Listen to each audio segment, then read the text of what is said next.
Guys, welcome back to my channel ছিন্ন পাতার গল্প।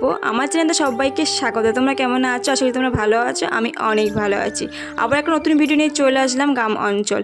তো আমার ভিডিওটা আমি এখন থেকে স্টার্ট করছি, স্ক্রিপ্ট না করে সম্পূর্ণ দেখে থাকো। আশা করি তোমাদের ভালোই লাগবে। এখন বাজে বেলা 10টা। তো এখন আমরা চলে এসেছি পুকুর পাড়ে মাছ ধরতে। দাদু এখন জাল ফেলছে, মাছ ধরবে, আর মেশো এখন মাছ ঘুরবে। দেখো ব্যাগটা ধরে রেখেছে। তো আমি এখন সেই ফাঁকেও ভিডিওগুলো করে নিচ্ছি যে তোমাদেরকে দেখাতে পারবো বলে। তো এই যে দেখো আমার দাদু এখন মাছ ধরছে আর কি। তো এটা আমাদের নিজেদের পুকুর, মানে আমার দাদুর নিজের পুকুর। আরেকটা পুকুর ছিল, সেই পুকুরটা জল তুলে ধান চাষ করেছে, তার জন্য ওই পুকুরে মাছ নেই। এই পুকুরের জল মানে ধান চাষের জন্য জল কিছুটা নিয়েছে, কিছুটা রয়েছে, মাছ চাষ করেছে। তো এই পুকুরে অনেক মানে ভালোই মাছ রয়েছে। দেখো এখন দাদু মাছ ধরছে, মানে জাল থেকে ছাড়াচ্ছে, আর মেশো এখন মাছ ধরছে। আর দেখো আমার দাদা এখন চলে এসে দেখতে এসে ব্যাগটাকে দেখলো একটু খুলে যে কতগুলো মাছ এখন ধরেছে দাদু। তো দাদু জাল মানে হেভি ফেলে আর কি। গ্রাম অঞ্চলে যারা থাকে তারা নিশ্চয়ই জাল ফেলতে পারেই, তো সেটা বড় কথা না। আমার মেশো জাল ফেলতে পারে। তো দাদুর এই পুকুরের মাছ মানে আগের বছরের মাছ ফেলা, তো প্রচুর মাছ রয়েছে। তোমরা হয়তো দেখে বুঝতে পারছো না, জাল টানলে বোঝা যাবে। তো জাল টানার ভিডিওটা আমি নেক্সট ভিডিওতে দিয়ে দেবো, মানে পুকুরের মেশো আর দাদু জাল টেনেছে, কত মাছ ধরেছে, সেই ভিডিওটা আমি দিয়ে দেবো, পরে তোমরা সেটা দেখে নিও। তো এই ভিডিওর মধ্যে দিলাম না, কারণ অনেকটা ভিডিও বড় হয়ে যাবে, তার জন্য আমি শর্টকাটে এখানে এইটুকুই দেখালাম, মানে পুকুরের মাছ ধরা। তো দেখো পুকুরের থেকে জাল তুলে নিয়ে এসে এখন ডাঙার ওপরে, কারণ ওখানে মাছ ছাড়া আছে। তো পুকুরের মাছ সামনে যেহেতু ডাঙাইতে মাছ করছে, পুকুরে আবার মাছগুলো চলে যাচ্ছে। এখন আমি চলে এসেছি আমার মাসির কাকিমার বাড়ি। তো মাসির নিজের কাকিমা, আর দিদা আমাকে এখন ডাকলো, যেহেতু মাসি দুধ খায়, সকালে হরলিক্স খায়। তো তার জন্য দিদাতে গরু রয়েছে, দুধ হচ্ছে, তার জন্য এখন দিল। মাসির জন্য আমি এখন নিয়ে যাচ্ছি।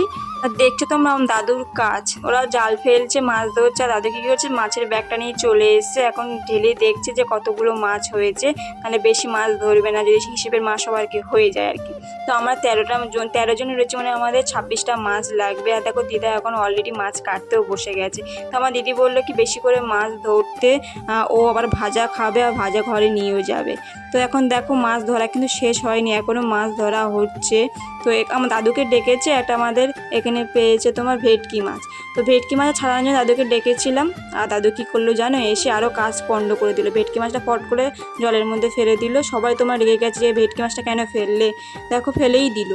আর আমরা সত্যি কথা বলতে ভেটকি মাছটা ফেলে দিয়েছে, একটু রেগে গেছিলাম। দাদু বললে কি আমি বুঝতে পারিনি যে ভেটকি মাছটা ফেলে দিলে তোরা রেগে যাবি। আমি ভেবেছিলাম ভেটকি মাছটা যেহেতু ওই 700-800 কিলোর হবে ভেটকি মাছটা, যেহেতু ছোটো মাছ, এবার আমার যেহেতু 13 জন সবার ভাগ্যে তো হবে না, কুলাবে না, তার জন্য দাদু ভাবলো কি এখন আমি তাহলে ফেলে দিই, তাই ফেলে দিয়েছে। তো যাই হোক ফেলে দিয়েছে, কী করা যাবে। আমার বোনকে দেখো, এত বোকা, মানে আমার মাসি আলতা পরবে বলেছে, ও কী করেছে, আলতার ঢাকনা খুলেছে দাঁত দিয়ে, পুরো আলতা এখন ওর মুখে ভরে গেছে, দাঁতে মারতে দেখে মনে হচ্ছে কি রক্ত খাচ্ছে, রক্ত খেয়েছে, বুঝলে। তো যাই হোক আমার দাদা বৌদি ওরা এখন চলে যাচ্ছে বাড়িতে, বৌদির কাজ আছে বলে। তো পুচকি যাবে আমাদের সাথে, তো দাদা বৌদি চলে যাচ্ছে। ওরা স্কুটিতে এসেছিলো, ওই স্কুটি নিয়ে চলে যাচ্ছে। আর দেখো মাছ ভাজা না হতে হতে আমরা এখন মাছ ভাজা মানে 3টে মাছ ভাজা তুলে নিয়ে চলে এসেছি। এখন আমরা ভাত খেতে বসে গেছি।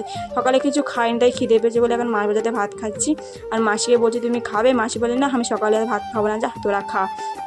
তো দেখো মাছের মানে ডিম হয়েছে, মানে প্রত্যেকটা মাছের মধ্যে ডিম হয়েছে।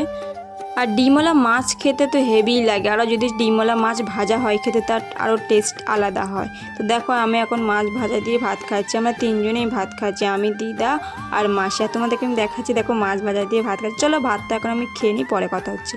আজকে কিন্তু আমাদের রাঁধুনি হচ্ছে আমার মেশো। আজকে মেশো সব কিছু রান্না করবে। আর দেখো এখন মাছগুলো ভাজা শুরু করে দিয়েছে, আর দেখতে কত ভালো লাগছে। মাছগুলো কিন্তু অনেক বড় বড়ই ছিল, প্রত্যেকটা মাছের মধ্যে ডিম ছিল। তো দেখো কিছু মাছ ভাজা হয়েছে, আর এই যে মাছগুলো দেখছে গামলি, তো সেগুলো এখন মেশো এক এক করে মাছগুলো ভাজবে। আর এখানে কিছু সবজি কাটা হয়ে গেছে, মানে আলু টালু এগুলো মাছের জন্য লাগবে আর কি।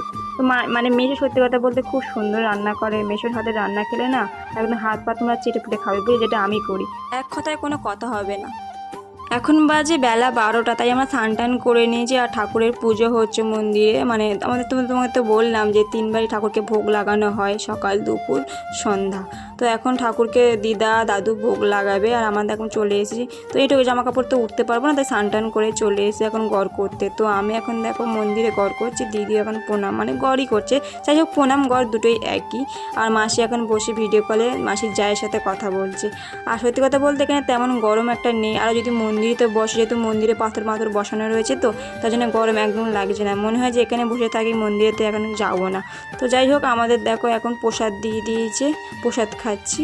আর এই যে দেখো, এটা হচ্ছে আমাদের এখানকার কুকুর, মানে এই মন্দির দেখাশোনা করে এই কুকুর, এটা আমাদের বাড়ির কুকুর। তো এই দেখেছো, এই কুকুরটা কিন্তু প্রসাদ খায়, বাতাসা প্রসাদ খায়, দেখো কত সুন্দর করে এখন বাতাসা প্রসাদ খাচ্ছে।